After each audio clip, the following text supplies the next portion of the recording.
Let's face it, there isn't a parent out there that wants to raise a bully. Right? What does that say about us if our child is being a bully? Guess what? Nothing. All of our children make mistakes. Also, there is no such thing as the perfect parent. We all have flaws. Any child could be a bully, so how can we help? 1. Teach your child we are all different. Expose them to life's experiences, and as many different cultures as you can. It is important to teach them we all have differences, that is what makes life interesting. We can't all like the color red and roast beef. Teach your children to value what makes everyone unique. Make sure you talk about differences of others openly. As a mom, I thought I did this. It hit me in the face when I realized by accepting everyone I forgot to show my children we are all different and we still love them in spite of their differences.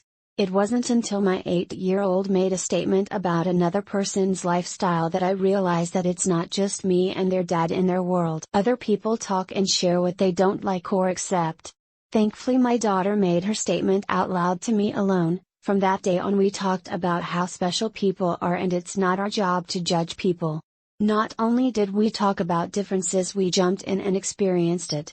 Education and exposure are the keys to unlock this lesson. We are lucky to live in the Bay Area, so culture is all around us. Parents should also watch movies, TV shows, documentaries or read books about other cultures. You can also do creative things using the internet. Embrace everyone. Openly talking about positive aspects of different people you meet, also point out what makes them special. Travel with your family, if possible, volunteer not just for the needy, but what about other charities?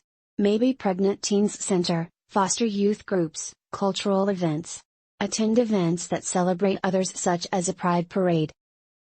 Encourage them to ask questions, be open to answer anything. Teach them the right way to ask questions and the place. Send the message everyone deserves to be themselves, be included, and be treated with respect. 2. Teach inclusion. The child that is left out will have lifelong struggles. Feeling alone in a world that is playing around them hurts an individual's self-esteem and self-worth. Train your kids to actively look for peers that are left out. Teach them to invite others who are alone to play with them. For example, while at the park we bring sand toys and will start next to a child alone and invite them to share our toys. I also teach them to accept no, if the child wants to be alone. 3. Teach them to think of others and help out. Use everyday life experiences, hold the door open for others. You see the mom with a stroller trying to get through the door. Open it for them. Help family members out. Encourage them to help out with everyday tasks. They hear more than you think, they understand more. Talk about things you see or hear together. For example, 4-year-old started talking about the Twin Towers. He was born 13 years after it happened. I don't know where he heard it.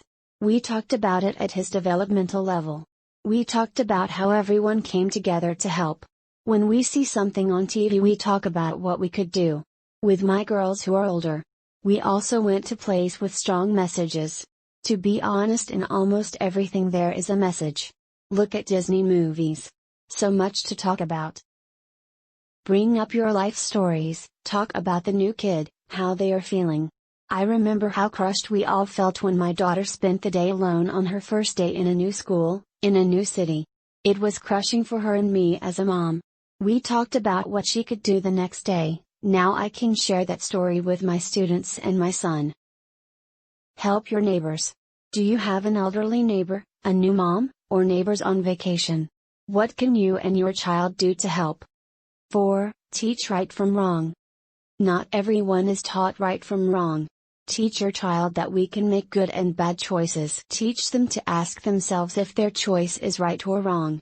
Ask them to identify how they would feel if it happened to them. Both good and bad choices. 5. Don't be a gossip. It is so hard not to talk about people. Well, remember your children are listening. You are their world. Their hero. If you talk poorly about someone, they will take that as fact. For example, as you share with your sister on the phone that little Johnny is such a bad boy, he is always talking back to his parents. Did you see him yell at his mother? Well, Your child in the other room heard you and takes that to school and tells all the other kids.